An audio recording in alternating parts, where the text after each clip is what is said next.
കോട്ടയത്തെ സ്ഥിതി എന്താണെന്ന് നമുക്ക് നോക്കി വരാം. ഷിനോജ് എസ്റ്റ് ചേരുന്നുണ്ട്. ഷിനോജ് നെട്ടാശ്ശേരി എന്ന സ്ഥലത്താണ് നിൽക്കുന്നതെന്ന് മനസ്സിലാക്കുന്നുണ്ട്. അവിടെ മഴ എങ്ങനെയാണ്? പെയ്യുന്ന സാഹചര്യമുണ്ടോ, അതോ വെള്ളമൊക്കെ ഇറങ്ങി തുടങ്ങിയിട്ടുണ്ടോ? പാലാ നഗരത്തിൽ ഉൾപ്പെടെ നമ്മൾ കഴിഞ്ഞ ദിവസം കണ്ടു. പിന്നീട് ദുരന്തം ഭൂമിയായി മാറിയ പൂഞ്ഞാർ ഉൾപ്പെടെയുള്ള സ്ഥലങ്ങൾ, മണ്ണിടിച്ചിൽ മേഖല അല്ലെങ്കിൽ മലയോര മേഖല, അവിടേക്ക് എന്താണ് സ്ഥിതി ഷിനോജ്?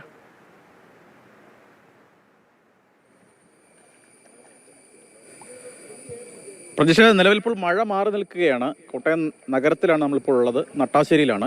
ഇവിടെയൊക്കെ തന്നെ മഴ മാറി നിൽക്കുകയാണ്. പക്ഷേ ഇപ്പോൾ ഏറ്റവും വലിയൊരു ദുരിതമായി മാറിയിരിക്കുന്നത് ഈ വെള്ളത്തിൻ്റെ, മീനച്ചിലാറിലൂടെയൊക്കെ തന്നെ എത്തുന്ന വെള്ളത്തിൻ്റെ ആ ഒരു ഒഴുക്കാണ്. പ്രത്യേകിച്ച് കഴിഞ്ഞ ദിവസങ്ങളിലൊക്കെ തന്നെ വലിയ രീതിയിൽ മഴ പാലായിലും ഈരാറ്റുപേട്ടയിൽ ഉൾപ്പെടുന്ന മലയോര മേഖലകളിലൊക്കെ തന്നെ ഉണ്ടായിരുന്നു. ആ വെള്ളം നേരെ എത്തുന്നത് കോട്ടയത്തിൻ്റെ പടിഞ്ഞാറൻ മേഖലകളിലാണ്. അതാണ് ഇത്തരത്തിലൊരു ദുരിതമായി ഇപ്പോൾ ഈ മാറിയിരിക്കുന്നത്. ഈ വെള്ളം ഇറങ്ങി തുടങ്ങുക എന്ന് പറയുന്നത് ഇനി ഒരു 2 ദിവസം കഴിഞ്ഞാൽ മാത്രമേ ഏകദേശം ഈ വെള്ളം ഇറങ്ങി തുടങ്ങുകയുള്ളൂ. എന്തായാലും 2018 പോലും ഈ തരത്തിലുള്ള വെള്ളം ഈ കോട്ടയത്ത് നഗരപ്രദേശങ്ങളിലൊന്നും തന്നെ ഇല്ലായിരുന്നു. ഇത് വളരെ പെട്ടെന്നാണ് ഇന്നലെ രാത്രിയോട് കൂടിയാണ് ഈ ഭാഗങ്ങളിലൊക്കെ തന്നെ ഇത്തരത്തിൽ വെള്ളം കയറിയിരിക്കുന്നത്. നമ്മളിവിടെ നിൽക്കുന്ന ഭാഗങ്ങളിൽ മുട്ടറ്റ് വരെ മാത്രമേ വെള്ളമുള്ളെങ്കിൽ പോലും അങ്ങോട്ടേക്ക് പോകും തോറും ഒരാൾ പൊക്കത്ത് വെള്ളമുണ്ട് എന്നാണ് നമുക്ക് ഈ നാട്ടുകാർ സംസാരിക്കുന്ന സമയത്തൊക്കെ തന്നെ മനസ്സിലാക്കാൻ കഴിയുന്നത്. പടിഞ്ഞാറൻ മേഖല ഉൾപ്പെടെ സമാനമായ അവസ്ഥയാണ്. വലിയ ദുരിതം എന്ന് തന്നെ പറയേണ്ടി വരും. എന്തായാലും കൂടുതൽ ആളുകളെ ഇപ്പോൾ നിലവിൽ ക്യാമ്പുകളിലേക്ക് മാറ്റുന്നതിലാണ് കാര്യങ്ങളൊക്കെ തന്നെ പോകുന്നത്. കാരണം സാധാരണഗതിയിൽ ക്യാമ്പുകളിലേക്ക് പോകാൻ മടിക്കുന്ന ആളുകളൊക്കെ തന്നെ ഇന്നലെ ഇത്തരത്തിൽ വലിയ രീതിയിൽ വെള്ളം ഈ നഗരമേഖലകളിലേക്ക് വന്നു കയറിയത് കൊണ്ട് തന്നെ ഇന്ന് കൂടുതൽ ആളുകളെ ക്യാമ്പിലേക്ക് മാറ്റുകയാണ്. ആ തരത്തിലുള്ള ബന്ധപ്പെട്ട കാര്യങ്ങളൊക്കെ തന്നെ നടക്കുന്നുമുണ്ട്. എന്തായാലും പാലായിലും ഈരാറ്റുപേട്ട ഉൾപ്പെടുന്ന മേഖലകളിലൊക്കെ തന്നെ മഴ കുറഞ്ഞിട്ടുണ്ട്, ശക്തി കുറഞ്ഞിട്ടുണ്ട്. അത് ആശ്വാസം നൽകുന്ന കാര്യമാണ്. അതേസമയത്ത് തന്നെ ഈ പടിഞ്ഞാറൻ മേഖലകളിലൊക്കെ തന്നെ ഒഴുക്ക് അത് ഏറ്റവും കൂടുതൽ ദുരിതമായി മാറുകയാണ്. പടിഞ്ഞാറൻ മേഖലയിലെ വെള്ളക്കെട്ടാണ് നിലവിൽ ഇപ്പോൾ ഏറ്റവും കൂടുതൽ പ്രതിസന്ധിയായി മാറിയിരിക്കുന്നത്. ചേച്ചി, വീട്ടിലേക്ക് വെള്ളം കയറിയോ? മൊത്തം കയറി. എങ്ങോട്ട് പോയപ്പോ കേട്ടില്ല. എന്നിട്ട് ഞങ്ങൾ ഇവിടെ താഴെ ഒരു വീട്ടിലുണ്ട്, ചേട്ടൻ്റെ വീടുണ്ട്, അവിടെ പോവായിരുന്നു. സാധനങ്ങളൊക്കെ മാറ്റി വെച്ചോ? സാധനമെല്ലാം മാറ്റി വെക്കുക. എങ്ങോട്ടെടുത്ത് വെക്കാനാ? രാത്രി 2 മണിയായപ്പോൾ കയറിയത്. എല്ലാ റൂമിലും കയറി. രാവിലെ തൊട്ട് അപ്പുറത്ത് കയറിയൊന്നുണ്ടായിരുന്നു. പിന്നെ വൈകുന്നേരം വെള്ളം തീർത്തും മൊത്തം പറമ്പെല്ലാം വന്നത്. ഭക്ഷണമൊക്കെ കഴിക്കുന്നുണ്ട്, കുഴപ്പമില്ലാതെ. ഇപ്പോൾ ഞങ്ങൾ ചേട്ടൻ്റെ വീടുണ്ട്, അവിടെ പോയി ഞങ്ങൾ കഴിക്കുന്നുണ്ട്.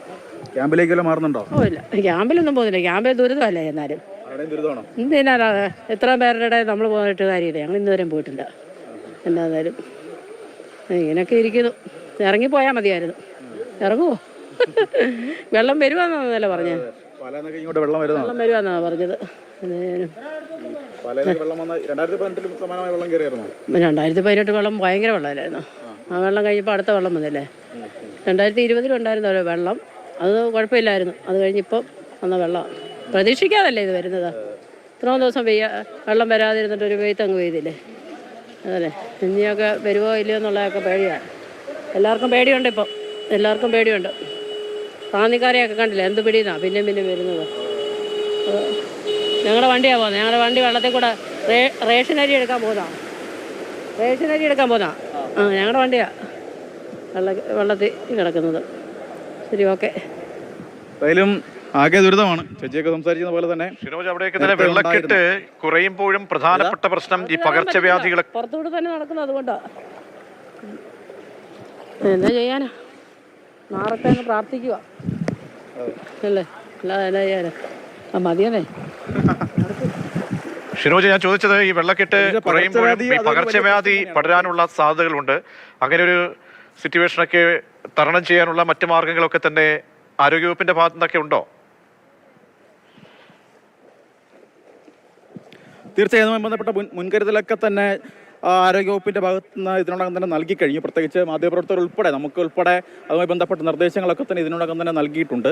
ഈ വെള്ളക്കെട്ട് സ്ഥിരമായുള്ള ഈ പടിഞ്ഞാറൻ മേഖലയിലെ ജനങ്ങൾ ഉൾപ്പെടെ ജനങ്ങൾക്കൊക്കെ തന്നെ അതുമായി ബന്ധപ്പെട്ട നിർദ്ദേശങ്ങൾ, ഏതൊക്കെ തരത്തിൽ മരുന്ന് കഴിക്കണം, എന്തൊക്കെ ചെയ്യണം തുടങ്ങിയ എന്തെങ്കിലും ആരോഗ്യ പ്രശ്നങ്ങൾ വന്നു കഴിഞ്ഞാൽ എത്രയും വേഗത്തിൽ തന്നെ ആശുപത്രിയിൽ എത്തണം തുടങ്ങിയ കാര്യങ്ങളൊക്കെ തന്നെ അതുമായി ബന്ധപ്പെട്ട നിർദ്ദേശങ്ങളൊക്കെ തന്നെ ഇതിനോടകം തന്നെ നൽകിയിട്ടുണ്ട്. ഷിനോജ് എസ്.ടി.ആണ് അവിടെ കോട്ടയത്ത് നിന്നുള്ള വിവരങ്ങൾ നൽകിയത്.